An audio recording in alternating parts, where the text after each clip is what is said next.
lights are on. Did you do something? You say lights are on? No, I was going to say. Mics are on.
chill? I bet you it's minus 58.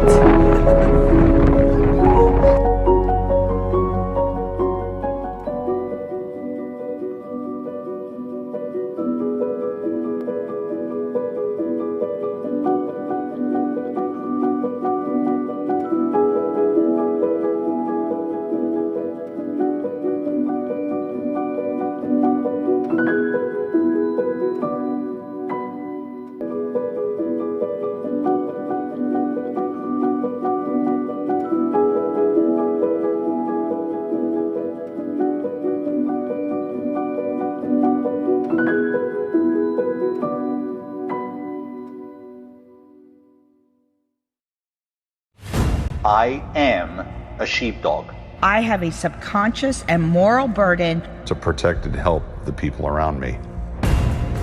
I believe in safety, responsibility, and the God-given right to defend myself and others from the wolves who seek to steal, kill, and destroy.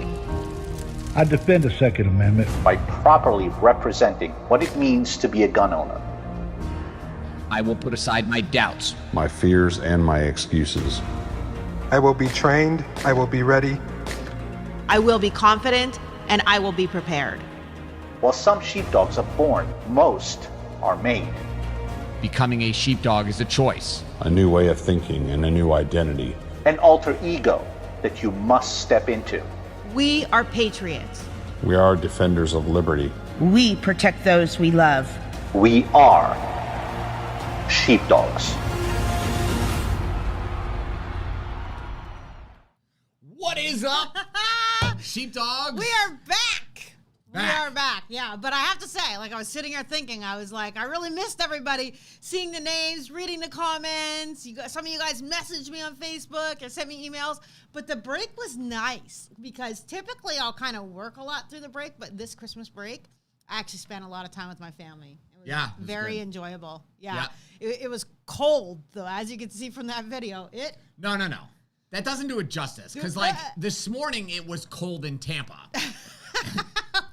When we arrived in Canada, it was negative 23. 30. No, it was negative 23 the day we landed, but with wind chill, it was negative 33. Okay, you're overcomplicating the story. It was negative 33 degrees. Yeah, it was cold. It was insane. But luckily, like, only 2 days it was like that. And then it, like, totally chilled out, and it was, like, minus 13, minus 8, minus 2 one of the days. So it chilled out, and it was really nice. And you have to say this. Like, if you dress properly for it. Sure, then it's not a big deal. It's not too bad. But here's the crappy part. Like, tell me in the comments below, have any of you, like, lived in a place like this or lived in Canada or someplace where it's really cold? Even up north, like in the U.S., New York? it gets cold. Yeah, Michigan. Dude, getting dressed to just walk outside is like a 20-minute event. Especially if you have kids. And then you walk outside for 5 seconds, you're freezing, you get in, and then you get to the next house. No, you get into the car, it gets warm. And then you're extremely hot. Then you start taking everything off. And then by the time you get to your destination, you have to get dressed again. And if it's just yourself, I mean, it's annoying, but it's not too bad. But when you have kids, I mean, that's it. Okay, Katora says it hit negative 54 wind chill in Colorado. No, you are kidding me. That is insane. Oh, with the storm, that crazy storm. There was a lot of deaths. Probably the same storm. Oh, a lot of people died from it?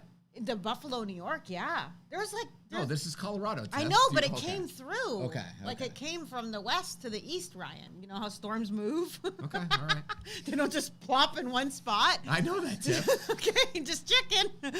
So, yeah, it was super crazy. But, okay, New York and Lake Ontario. Yeah, so we were on Lake Ontario, basically. Black Sturgeon Lake we were. So Which is a dope name. Black Sturgeon. Yeah. So, super cool, though. We had tons and tons of fun. We made tons of memories. The kids... And I almost died. Ryan did almost die. And I almost killed Lincoln and Paisley. But we'll get to that part of the story in just a minute. Yeah. You know, that just made me realize that when we went to Arizona, we almost lost Jackson. I mean, I don't know if going on family vacations is our thing. I don't know, man. I will say this. The good Lord watches over us. Yeah, that's for damn sure. Man, because, oh man. yeah, I don't know. It's if crazy. you guys want to make a lot of money, Okay, if you guys want to make a lot of money, put a life insurance policy on me. Because that is going to pay out one day. I will say. Yes. I'm going to agree with that. Okay, so we arrive in Canada. We spent like the first 5 days, 4 days? Like 3 days. 3 days. At her dad's house in Beausejour. Beausejour, which is such a small town that like everybody knows you and like knows your whole family. They know everything. It's absolutely crazy. It's like an hour south of Winnipeg for anybody familiar. Okay. So then we drove up to Tiff's brother's cabin, which was the guy with the massive head in the video that you saw. Does he have a big head? Tiffany, if one day football players evolved to the point that they no longer needed helmets, that would be your brother. I don't even know it. Do I have a big head? No, you don't. Okay. Ryan has an abnormally large head. He does. A big head. Mom has always called him pumpkin head. That's been a thing in our family. He has a large head. Yeah. Sorry, Ryan, if you're watching. We love you anyway, bud. We're just calling it like it is, man. All right, so we drive up to his cabin in Kenora. Is that the city it's in? Which is Ontario? Yeah, exactly, yeah. Let me tell you, so beautiful. Yeah. Like you're on a freeway, Crazy. and the freeway stuff is like nice. I say freeway, but it's like one lane each way, right? But then like you go down this windy little road and like up, down, whatever. Finally pull into the cabin, and man, it was so beautiful. Yeah. Overlooking this huge lake, like it's all frozen ice. It was amazing. Yeah. And then he's, of course, got a bunch of toys. Right? He's got that, like, what do you even call it? The Polaris with the tracks? Yeah, I don't know. It's like, I don't know. We call it a side-by-side. Yeah, he calls it a I don't know what it's Polaris really called. side-by-side. But you can fit like 6 people in it. It's heated. And that thing, we took it on the snowmobile trails with us. And it would go like 40 miles an hour on the snowmobile trails. And there was nothing that this machine could not do. Like, you can't even, if you don't have 4-wheel drive, you can't even get out of their driveway to get back onto the main road. If you have all-wheel drive, you're okay. It's if you have only front-wheel drive. Then you can't get out. So we had to use that side-by-side to, like, tow the vehicles out, which is hilarious. But what was crazy, so my brother and my nephew, their vans both had just the 2-wheel drive, right? So my dad, who's got a big Dodge 4x4, is like, oh, I'll pull you up. So he gets the tow rope, and he starts spinning. His 4x4 couldn't tow him up, but then Ryan got the Polaris side-by-side. But do you know the whole story? Well, no, wait. Okay. But then Ryan got the Polaris side-by-side and is like, pulling it up, this little machine, and it's pulling this van up, no problem. Then, we get to the top of the hill, and my brother Jay's like, I may have left the parking brake on. so that could have been why the 4x4. No wonder why we can't pull the damn car up. It's because you got the brake on, dude. But it was so awesome. So first time in like 12 years that my siblings and parents were all together. So for anybody who's close to their family, that is a big deal. It was really amazing. So thank you for taking me and making everything happen. You're welcome. All right, so to the good point. We get there. The very first day. And the kids, like, it was me and 2 of the kids. I'm cooking in the kitchen because that's what I do. So me and the kids, we, like, walk to the top of this hill, which is, like, a struggle, right? It's, like, hard to walk up there. It's long. We walk to the top of the hill. We, like, found a wakeboard in a shed. Yeah. So we were, like, trying to use that as a sled to slide down the hill. And it was working, but whatever. So then Tiff's brother comes up on a snowmobile, and he goes, hey, I'm going to go get you the side-by-side, and you'll be able to put the kids in the side-by-side and just tow them to the top of the hill and then let them slide down.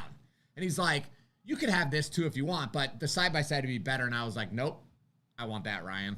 I said, give me a snowmobile. And he was like, I haven't heard the story yet. Yeah, he was like, okay, just take this one. So I was like, dope. So this is the first time that Ryan's ridden a snowmobile, and it's not the first time I've ridden a snowmobile. You rode one the last time you were in Canada. This is the first time you've ridden one like this. Okay, so the ones that I rode at your brother's Jay's like 15 years ago or 10 years ago, whatever, was very mild. Yeah, because it was a much smaller machine. Holy crap, dude. Like, tell me in the comments, you guys ever ridden a dope snowmobile before? Yeah. This thing, you barely touch the throttle, and it's just brand like, new, and it was, I think, a 900. So, I mean, I don't know snowmobiles, but that's what it was. Apparently, it's very powerful. Yeah. So anyway, I like get the kids on it and we start going up and down the like roads, right? Because we didn't want to go off the road because we didn't know where the hell we were. So we just stay on the road. Up and down, up and down, up and down. So then me and Lincoln are on it and like I go to make a U-turn and I get stuck. So now we're stuck. Like stuck. In the ditch, cannot get the snowmobile out. And I'm like, we kept trying. I kept calling on the phone. In the middle of nowhere, minus 20. Okay. I kept calling, and it gets so cold, my GoPro stopped working, my cell phone stopped working, nothing worked. So then I was like, Link, we got to walk. It's like 1.5 miles. We got to walk 1.5 miles back to the cabin, okay?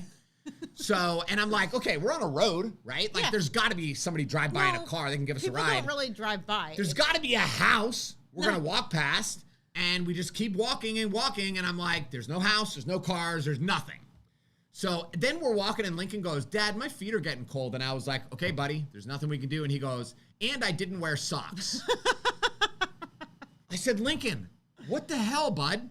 Like, I said, do you understand the situation we're in right now? Like, people freeze to death here. Yep. It's -20. Like, we got to walk this mile to get back. Like, this is a big deal. And then finally, who came? Your brother Jay came. No, picked well, us up, yeah, you and Jay. Yeah, the text came through, and me and Jay came and got them. And then, you know, Jay knows how to handle it, gets on the machine, rocks it a few times, lifts it up, and gets it out. So. Okay, so that was day one. That was day one. Day two is where the story gets interesting. So in the morning, I'm cooking breakfast, and these guys decide like 9 a.m. they're going to go out on the snowmobile. We are going out because we are excited. We're going to spend the rest all of day my on this family thing. is like, I'm good just playing cards and sitting by the fire. We go snowmobiling all the time. We're not going with you. See you later, Ryan. Okay, so me and the kids, we go out. We're zipping around for like 20 minutes, and then we came back to the house for some reason. Yes. And Tiff's brother was like, hey, Ryan, do you have your cell phone? And I was like, no, I don't have anything. And he goes, make sure you take your phone just in case something happens and you need us. And I was like, oh, okay, that's logical. That makes sense. So I grabbed the phone, and wah, we take off, right? How'd that go again? Wah! It's just like that. Okay. So, like, we get to this, like, landing that's, like, perfectly flat. And I stop. And I got Lincoln and I got Paisley on, okay? And right then when we stopped, Paisley said, Dad, my helmet isn't attached. Can you attach it? So I was like, sure. So I got off. I, like, attached it. And then I said, you guys ready? And they were like, yeah. So I floored it. Wah! And the thing, like, starts sliding like this as it's sliding up the thing. And then I slam on the brakes. So the snowmobile, like, starts sliding, and I kind of turned it just a little bit. And I was like, oh, that was dope, dude. That was awesome. So then after it stopped sliding, I floored it again. Wah! And then I slam on the brakes. And this thing goes, I think, 0 to 100 within, I shouldn't even said it. I don't know how much it is, but this thing goes. Freaking fast. Ryan told me it's fast. Okay, so we go and we're sliding down this hill, right? Sliding like this slightly. And then it starts going this way. All of a sudden. The track caught. Tiffany, track caught. All of a sudden, I am totally black. My freaking head smashes into the ice, okay? And then we just stop. And, like, I'm totally, like, I'm laying there. My eyes are completely closed. I, like, wake up, because I'm pretty sure I got knocked unconscious, but I'm not sure. I wake up, and I'm, like, trying to get up and roll over, but I, like, can't see, and I can't understand why I can't move, okay? So I'm, like, trying to go, and I, like, can't get up. And I'm, like, pushing, and then all of a sudden, my eyes are able to open, and I look, and the freaking I'm laying on my back, on the ice. The snowmobile is, the track part is across my legs. Your so thighs. now I'm across my thighs. So I'm, like, yelling, and I can't see Lincoln or Paisley. Yeah. So I don't know what's happening with them. I don't know where they are. I'm screaming, and I go, Lincoln, Paisley. And they go, we're okay, Dad. And I was like, Lincoln, Paisley. And then they're like, Dad, we're okay. And then finally, the third time, Lincoln, Paisley. And then they get up and they're like, oh, crap. Because their, like, whole, like, helmets were totally covered in ice, so they couldn't see either. The snow got up in them, so. Okay, so they came over. Paisley's like, Dad, give me your phone. So thank God. If the phone would have been in my pants pockets, dude, we would have been screwed. Right, but it was in my chest my pocket. brother just said you need to keep it close to your chest because the battery drains really fast in the cold, but if you keep it warm, then the battery lasts longer. So I give the phone to Paisley, and I'm like, you got to get Mom. You got to get somebody here, right? Because I'm freaking trapped, and I'm telling Lincoln, you got to pick up. I don't know what I was thinking, but I said, you got to pick up the snowmobile, and you got to get it off of me. It's a massive machine. And he's like trying to pull it, and he's like, Dad, it's not working. It's like over 1,000 pounds, yeah. So finally, I said, Link, you have to get on the snowmobile. Now, he has never driven one before, right? I said, get on the snowmobile, Link, and I need you to slowly drive it off of me. I said, this thing is very dangerous. You have to, which there was a big hill. He would have gone off like not a cliff, but a huge steep hill If he would have pressed the gas too hard, he would have just ramped right off of it. So I said, Link, you got to go extremely slow and just barely just get it off my leg. So he's like, okay. And like a rock star, he jumped on there. He barely even like touched the throttle, and it just like slowly just drove right off of me. Miracle. Freaking miracle. So now like I'm able to stand up. I realize nothing's broken. I get on the snowmobile. I got the kids on, and now it's like they're coming. Well, at this point, Paisley was able to text, help, help, help. We rolled, or we crashed and we're hurt. That's what my family gets. So, of course, everybody grabs their snowmobile jacket. So, like, how would you guys react? My brother, my dad, my sister grab their snowmobile jackets, and they run to the side-by-side. And I, like, start running out, and then I start bawling, and I'm like, I can't go. Because I'm thinking, I'm just a mess. I can't handle this. I'm going to stay back. And I actually went in the room and just started praying for you guys. Yeah. Because that's... So we're on the snowmobile. We got to go like it was probably half a mile or whatever to get back to the house. So we're like going up the hill, and I'm just going slow, right? Like I am totally humbled. You're done doing tricks. Yeah. And I see them on the side by side at the landing, the first landing, and I didn't wave. I didn't do nothing because frankly it was very hard to. And I'm just driving. Now, if you guys have ever played like a video game or Call of Duty or something, when you get shot and you're wounded in one of those games, so as I'm driving up to the cabin, my vision is pulsing. So it's going like throbbing. And every time it throbs, let's see if I can do this in the camera. My vision gets smaller and smaller and smaller. While at the same time, everything around me is getting brighter. So it's all like fuzzing together. It was super weird. And I just kept thinking to myself, okay, you got like 100 yards, Ryan. You just got to keep going. 100 yards, 50 yards, whatever. So I finally pull up and I stop. And then I like stood up, realized I can't stand up.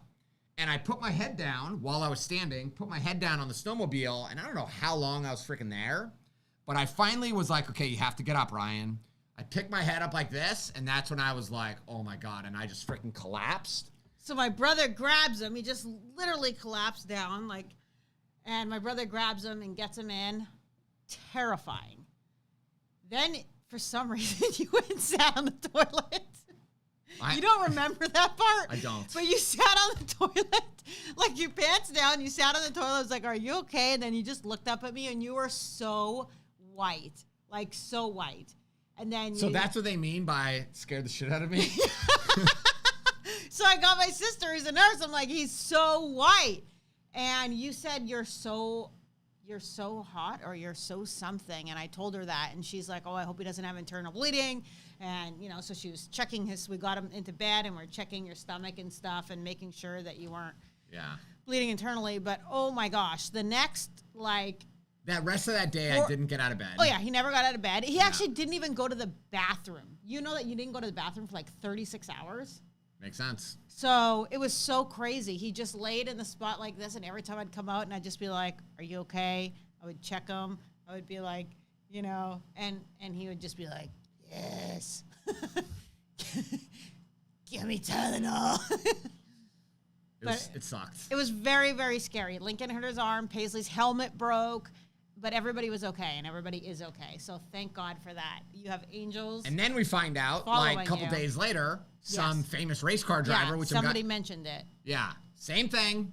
Dude's dead. Yeah. Ken Block. Yeah. Got killed on a snowmobile. Crazy, man. So they're very dangerous, and you are very, very fortunate because he rolled it. Yeah. It did a quick, tight roll, landed on you. If that would have landed on your chest or your abdominal cavity, it would have been a lot worse. So how's his back? His back is sore as heck. He's been complaining nonstop. I don't want to say it ruined the vacation, but... The most painful part that I experience, even right now, is sneezing ribs.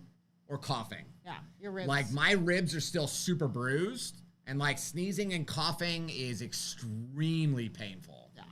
Yeah. And I didn't realize, because now I've been teaching classes and stuff again, I didn't realize how much your ribs move, like, when you're talking. So I'm, like, talking to students, and I'm like, I know you guys can't tell how much pain I'm in, but I am dying right now. I'm dying. Yeah. So it's pretty crazy. Anyway, so that was our vacation in a nutshell. Thanks for listening to us. I hope that everybody else had a really great vacation. You're on here, so you're alive. That's one good thing, right? I mean, I hope that you had a really nice Christmas and you were able to spend some time with your family and stuff like that. No fractures. Unbelievable. Yeah, absolutely no injuries. Just, and I might have like, I don't know. I think you have some bruised ribs, just whatever it is. But yeah, exactly. Your angels, give your angels a drinking problem. Exactly. I think the angels follow me like once in a while, but they follow you nonstop. No, I got a team. Yeah. They're like, all right, God, he's on a snowmobile. This is not going to be good. We're going to be back up, stat. We're gonna send him tips. She's just cooking in the kitchen. Yeah, she's going to be all right. She's going to be fine. Yeah. So anyway, we are very, very happy to be back. And thank you to everybody who reached out, wished us a Merry Christmas, asked where we were, stuff like that. That really made us feel special. Yeah. So very cool. So on with tonight's news, Ryan. On with tonight's news. First, super exciting thing that I want to share with you guys. For the last year and a half, 2 years, Tiff and I have been working on a secret technology for Florida firearms instructors to give them a massive competitive advantage and really start, grow, and scale their firearms training business. Yeah. We're not, whatever. You guys can go to warriorcloud.io to kind of learn some more. I'm going to be doing a live event soon, a couple weeks, a month or so, to kind of share more about it. But super exciting to finally be able to announce that to people. All right. You ready to talk about this super crazy shooting that happened in Texas? Yeah. I mean, it's all over, right? I'm sure all of you have seen it, but we're still going to play the video for those that may have missed it. But yeah, so the big question here is, as you're watching this video, was this a justified self-defense shooting? Or was this cold-blooded murder? Now, or somewhere in between. Yeah. I mean, because there is kind of, I seen that on Facebook. Yeah. A lot of people have seen it. Happened in Texas. Okay, so some people are at a restaurant. Do we know what kind of restaurant? By the music, it sounds like it's like a Mexican restaurant. Okay, that's racist. No, they're at a indigenous people's restaurant in Texas. Gunman comes in, decides to start robbing people, waving a gun around, and a man who had a firearm sitting in the booth waited for a strategic opportunity and then decided to open fire.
Now, there are a couple interesting points of this video. So, number one, the bad guy, the robber, was using a fake toy gun. Turns out it was a fake gun, But does that even matter? Like, if somebody charges in, No, Tiff, it doesn't, because you are, I think that you have a real gun. So if that's, and everybody knows that these airsoft guns and stuff like that look like real guns. Our kids have them. I mean, they look real as heck. There is no way to expect someone to know the difference.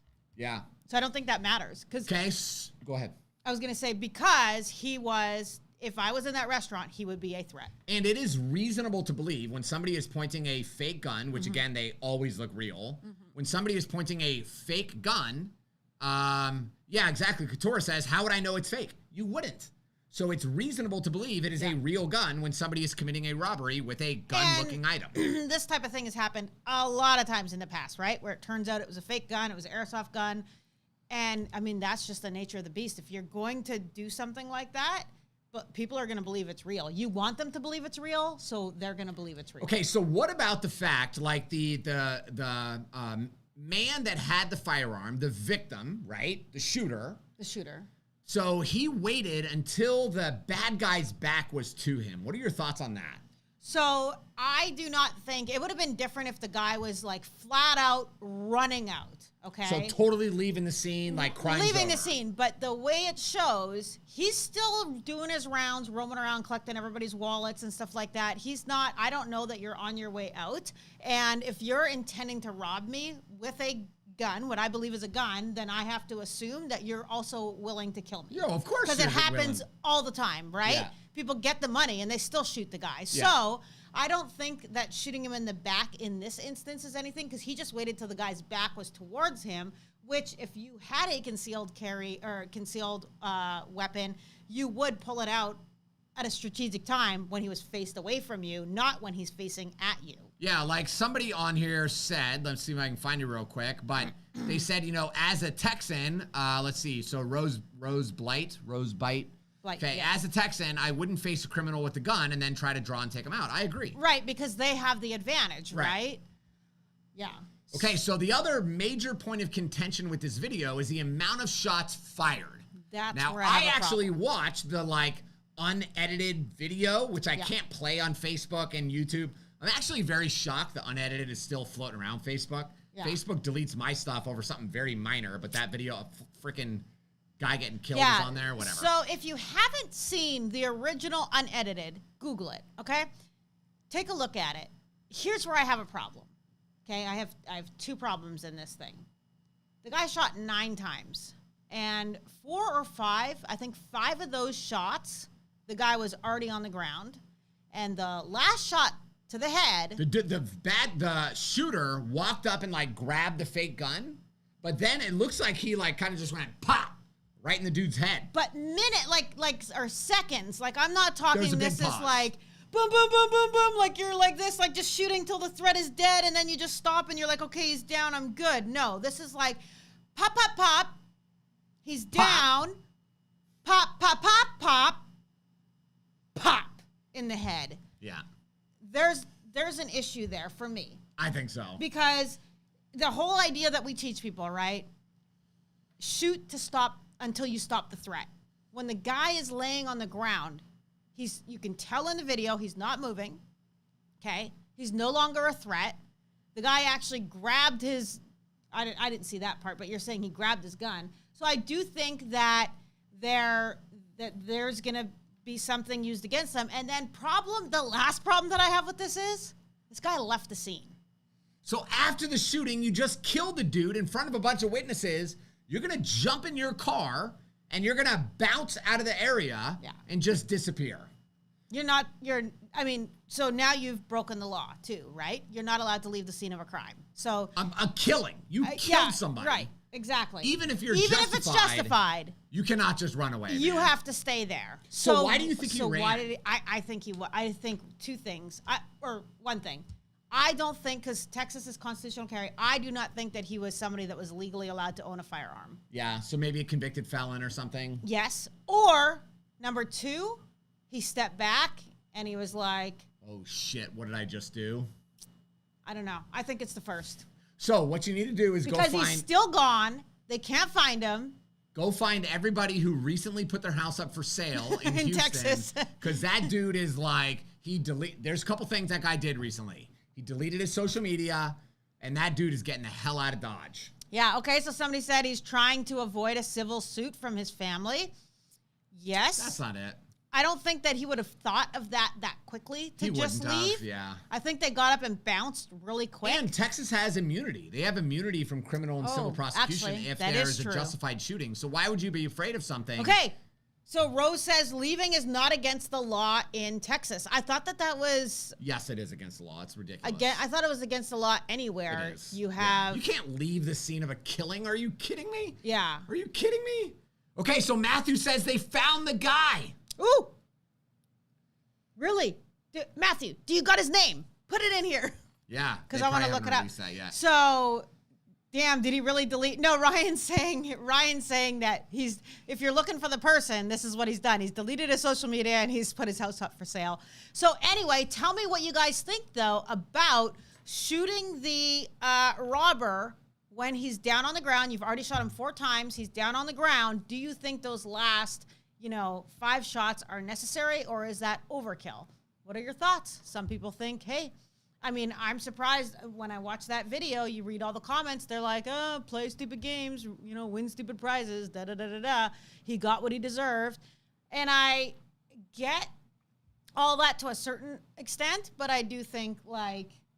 There's no stories saying that guy's been found or turned himself in yet. Yeah. So Dan, yep, last shot's gone too far. Okay, so you're agreeing with me. Okay. I just think that last shot was too much, man. EMJ727, overkill. Yeah, personally for me, if I am going to shoot in self-defense, I am stopping, like you've taught me, once the threat is gone. Yeah, you shoot until the threat is no longer a threat. Honestly, I'm going to I'm calling 911, and I will even perform CPR. I will. Okay. Because I'm not interested in, But that's not the first thing you do. You shoot until the threat is no longer a threat. Are you ready? Are you listening? Yes. You keep the firearm oriented at the threat to ensure that he is not moving. Mm-hmm. He is not going to pick up that gun and try to shoot again. Yeah. And you stay in that position. Okay? That's it. Yeah. Assess the area. Look for additional threats. Yeah. But doing CPR right away, we need to make sure this dude still doesn't have a weapon. I know. This is the soft side of Tiff, though. I know you have to tell me this. You gotta, remind me of this. But I would definitely take away the weapon, and I would definitely, I'd call 911 and stuff like that. But I know you're right. Doing CPR is not the best thing to do. But I think it is the right thing to do. In my heart, that's what I would want to do. So I'd probably say a quick prayer to ask God if that's what he wanted me to do. But it is the right thing to do if you know for sure they no longer have a weapon or a way to hurt you. Right. But if they have a weapon still, then and you don't really know what's happening, you got to remember, getting shot in real life is not like what movies have made you believe it is. Yeah. So anyway. Yeah. So what do you do? Like, what are your thoughts after you shoot the guy and then you pick up the gun and you're like, this is an airsoft gun. Maybe that's why he left. Maybe he just doesn't understand the law, and he saw it. When he picked it up, he's like, "Oh crap, this is a toy. I just murdered someone." Now he just decides to run. The dude's living in Mexico. His name's Juan already.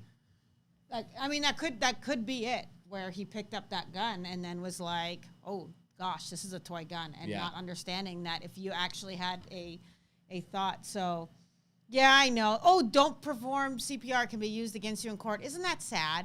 Things like that. But it can also be used for you. If you remember the Uber driver shooting that happened here in Florida, the Uber driver performed CPR on the guy that he shot. Mm-hmm. And that guy, again, was holding a black cell phone, but said, you want me, I have a gun, right? You want me to have to shoot you? Yeah. But they actually used the fact that, I forget the victim's name, but they said he even performed CPR to try to save the guy's life. Mm-hmm. That was all used to help him. Yeah, and no charges were filed. Yeah. So. Yeah. Crazy. Pretty crazy, pretty scary.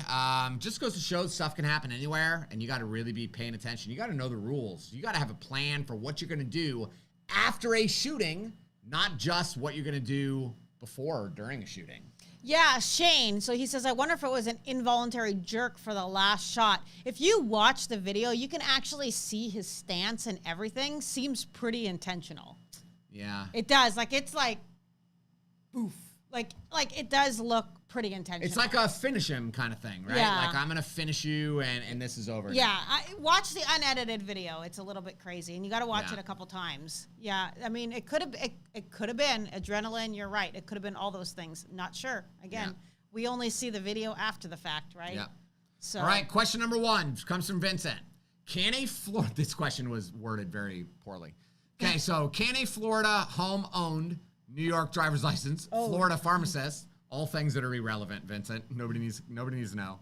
With a concealed carry permit, purchase a handgun in Florida. So the better way to word that question is, can I purchase a firearm in the state of Florida with a handgun with an out-of-state driver's license? And the answer is yes.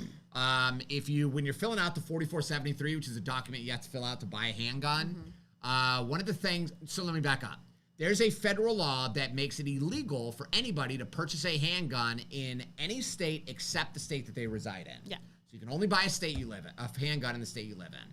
However, if you live in Florida with an out-of-state driver's license, you can use a supplemental document like a water bill, car registration, something of that nature. It has to be government issued. To prove that you actually live in the state of Florida, and then you can buy a gun. One of the problems is most gun store employees do not know that that is the law. It actually says this on the back of the ATF Form 4473. But Vincent, always just ask for a manager at a gun store and just explain this to them. It is legal. Look on the back of the 4473. Maybe ask them to call ATF and just verify if this is legal. You need your picture ID, and then you need 2 forms of government issued something that prove you have an address in Florida. So somebody used like a fishing license. We used to do that. Somebody used a ticket. They got a ticket, a speeding ticket, but it was government and it had their address here. And so anything that's government issued, you can't use a TICO bill because that's privately owned, but you can use a water bill because that's county. So anything that's county or government, you can use. Yeah. And the other kind of caveat is if you have a DD-214 and you're stationed here, what's it called? Permanent duty station. Permanent duty station is here, then you can also use your PCS orders to purchase a firearm. Yeah, so Jay says 6 months residency. It doesn't actually say that, but as soon as you establish residency, as soon as you intend on making Florida your home, is what ATF used to tell us to ask people. Like where, it didn't matter how long somebody lived here. The question we were supposed to ask was, do you intend on making Florida a home? If the answer was yes, then we were allowed to sell them a handgun as long as they had some type of government issued document that proved that they actually lived And that here. went for snowbirds too. Like they spent 6 months here, 6 months in Florida, or 6 months, so that would also be the same. So when you have that split residency. Yeah. So, yeah. All right. So I haven't told you this yet. We had a student on Saturday. It's a dope picture, right? A knife with blood? Yeah, I stole that from the internet. Wow. You're very proud of yourself. Man, I screenshotted that like a rock star. Okay, so we had a student in the class on Saturday, a young guy, recently got stabbed 4 times while in Ybor City. They say getting stabbed hurts like hell. Do you know why getting stabbed hurts more than getting shot? The whole thing going in and the whole thing coming out, is that why? Yeah, which is the exact reason I don't want to go to prison. Oh my gosh. Okay. Did you know that joke? Were you setting me up? No, I didn't know that joke. Okay. No, but that's what I heard, though, that it hurts like way more. I think gunshot wound, people sometimes they don't even know they're shot. They're they're just like. Okay, so this guy, him and his buddies, they're at a club in Ybor City. Don't go to Ybor. Dude, like everything violent and crazy happens in Ybor. It's absolutely insane. So they're in Ybor, like they finish the night and they're like walking to a little restaurant or something to eat.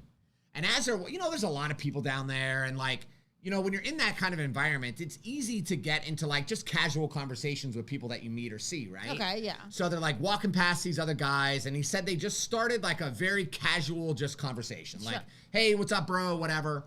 But I guess these men decided to rob him.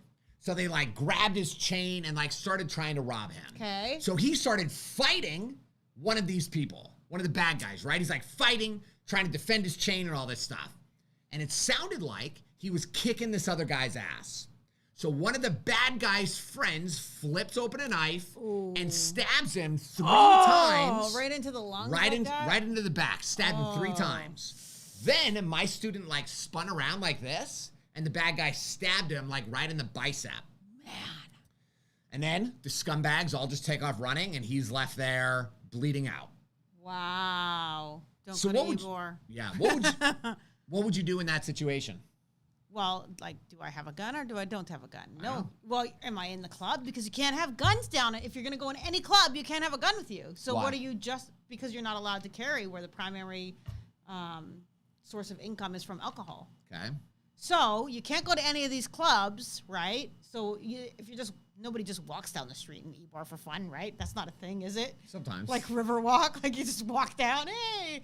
But I guess, so anyway, you can't have a gun with you. So, you can't do that. Obviously, if you had a gun and this happened on the street, you can shoot.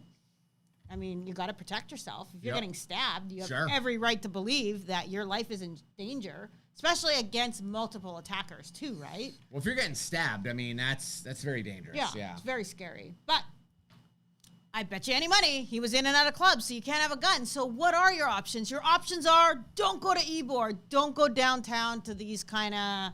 It's not downtown, is it? No. East Tampa, though, which is where all the murders happen. Very bad area. So instead, go hang out at Margaritaville. I had another person in the class on Saturday that what did he say to me? He said my brother is living the life, I think is what he said. And I was like, what does that mean? And he goes, like, my brother is like, he's a criminal. He does criminal like things. And I was that's like, okay. living the life. And then the life, like you've heard of the life. Oh, okay. The criminal life, I'm the thug probably life. too old for that. So he said he's living the life. He says, I don't do that, but I still hang out with them. And I was like, okay, well, that's really stupid, right? Yeah. Because you look like them. You've got tattoos on your necks. You've got tattoos on your arms. You're wearing a wife beater in public, and you're like older than 5 years old, right? So, like, everybody's gonna think if you're hanging out with all gangbangers that are doing criminal activity, that you're one of them, right? Yeah.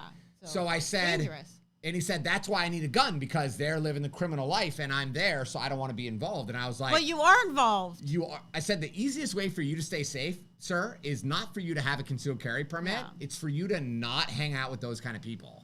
Yeah. I said, like, that's the key here. Yeah, because it's dangerous and you're going to get yourself. That's like where you see these stories where they're like, I wasn't I didn't do the crime, but I was in the car. Yeah. And then they get charged with like whatever it is. But I mean, they get they're there. You're, what do you call it? Like an accessory. Yeah, you don't want to be doing that kind of stuff. But.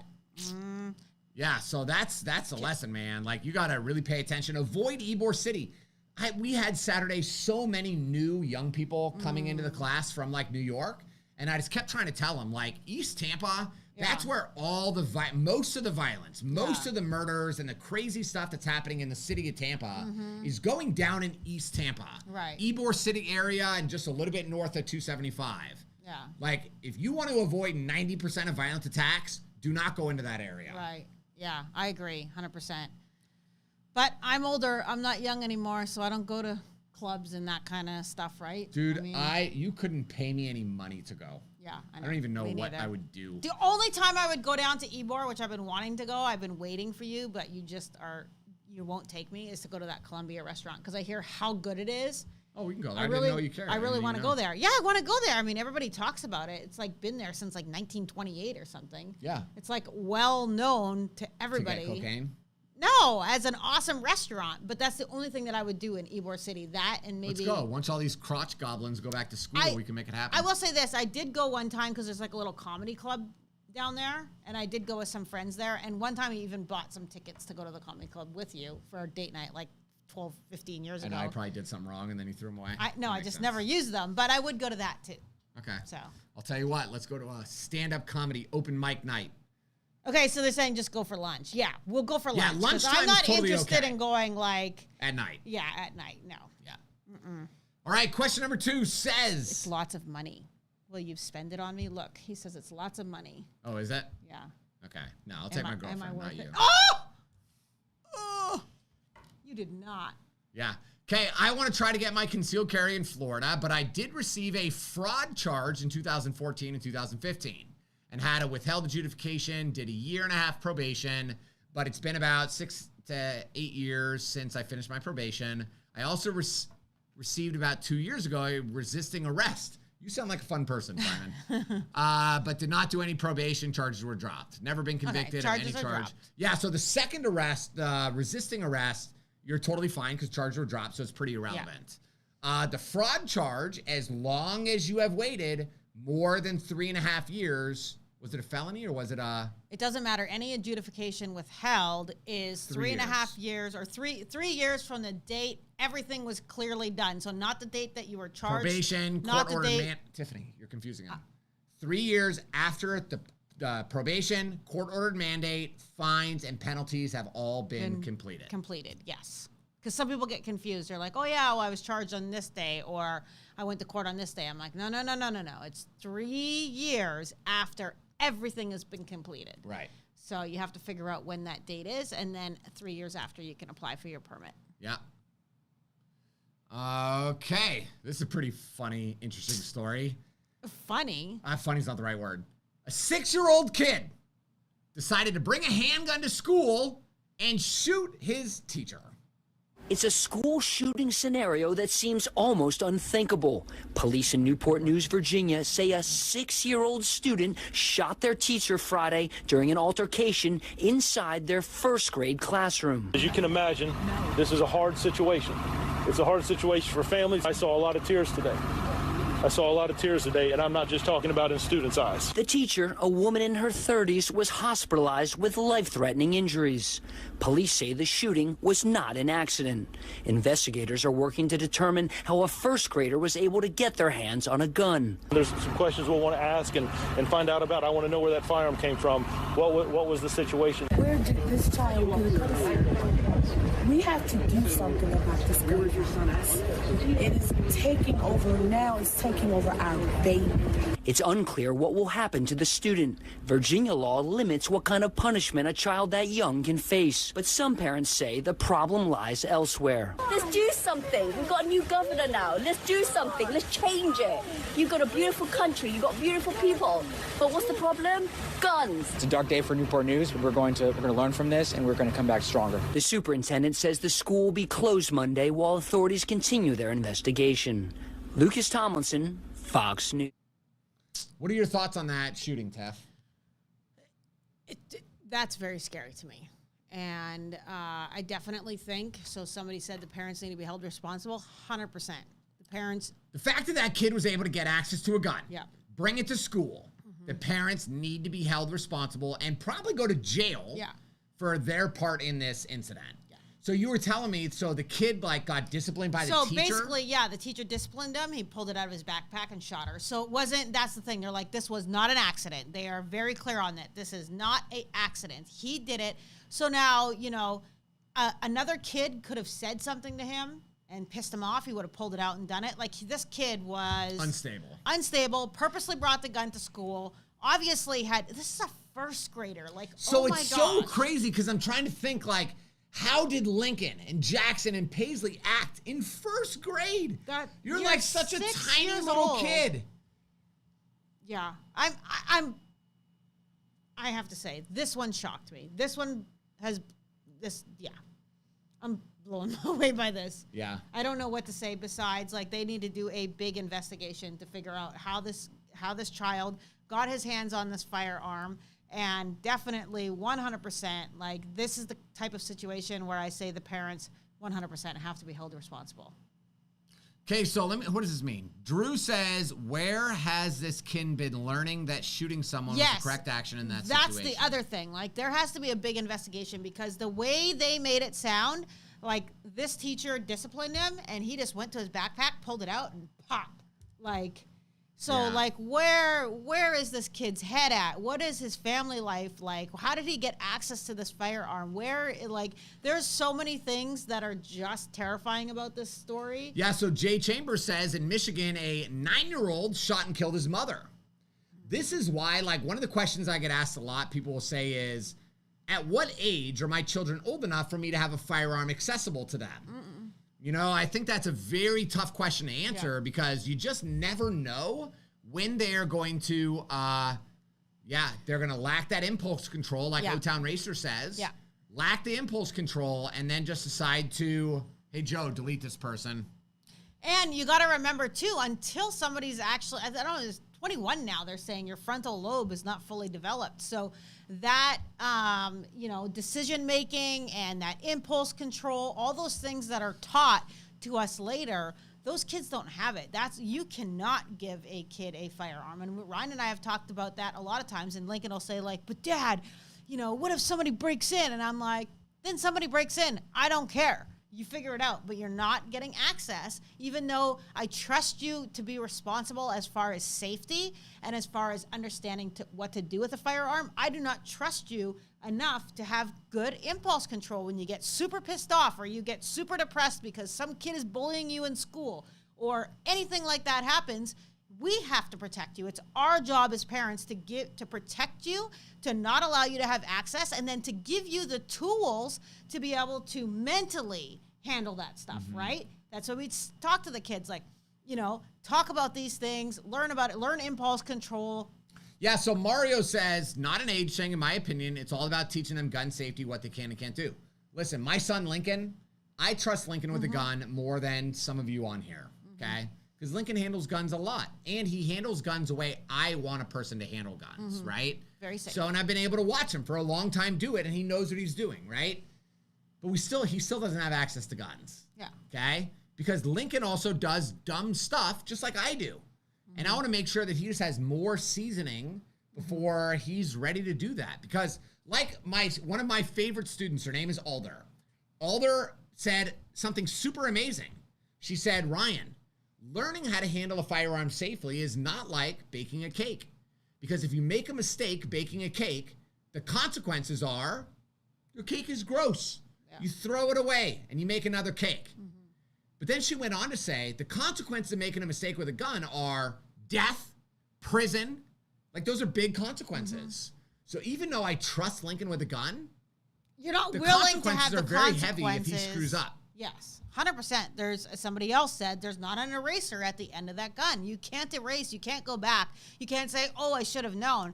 And, you know, when we own the gun store, I know we talk about this in our kids' guide, the expert's guide to kids and guns, but when we owned the gun store, there was somebody who, the mom, like, had been around guns. The kid had been around guns. He was 14 years old. He had access to the 22 because he had gone hunting several times with his dad. Like, he was very, you know, he was safe with the gun. So, but the kid started having some rough times in school. And people were bullying him, and they were, you know, he was just going through a lull. And you know when you're a teenager and you got all these emotions and you think that everything, like, all of a sudden the kids at school, like, find out this about you, and you think it's like the end of the world, and you don't realize that in 10 years you're not going to be friends with anybody, and you don't care anyway. At the time, it feels like the end of the world to a teenager, right? So this kid went to take a shower. He took the gun, and he shot himself in the shower in his mom's house. And over something so stupid, right, that happened in school, that was silliness, that would have blown over in a week. It wasn't being bullied. It was like somebody found out that he liked this girl type of thing and told the girl. Like, it was something so stupid. But the kid's emotions got the best out of him, and he made a permanent decision in a temporary situation. And kids don't have the ability, okay, to make those rational choices. They think life is over. They think that's it. They do something stupid. When I was in school, one second. When I was in school, this kid named Willie Loster was getting bullied. And he was getting bullied, and it sucked. And I would stick up for him a few times and stuff. And he was 13 or 14, but he shot himself in the head with a 22.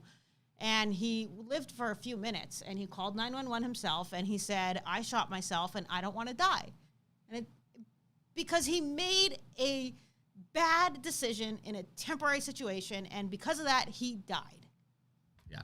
So it's interesting because when I was a kid, we had guns in the house, and they were never locked in a safe. My entire life, no gun was ever in a safe. They were just sitting in a room in a gun cabinet built into our wall. But I think that we have to come to terms that we are living in a different society today. We are living in a whole different thing than we were in the 80s and 90s, right? So this is something completely different, or even, you know, the 50s and 60s. It is just different now, and we have to protect our children and not allow them to have access, you know, to firearms. That's my opinion. While at the same time educating and training. Yes, 100%. 100%. We have to educate them, like Lincoln goes shooting and stuff like that, but I'm just not going to leave it out. That's it. I'm not going to allow him to have access to it. Okay. Yeah. So, because this is the other thing I'll just quickly bring up. In our day, we didn't have social media. True. We didn't have people messaging us, tagging us on Instagram, saying you're effing loser, you should just shoot yourself and die. Like, people do this. They do, yeah. Look on the internet. You're a waste of skin. Do everybody a favor and blow your brains out. Like, I see comments like this. I'm like, what? Could you imagine living in, like, that thing when as a teenager today? We didn't have that. We got off the bus. That was it. We didn't hear from our friends. It's not just that. I remember when I was in high school, living in Oregon, I remember that my friends, I was like a freshman, but my friends that all lived in like my area were all seniors, right? So those are the people that I hung out with.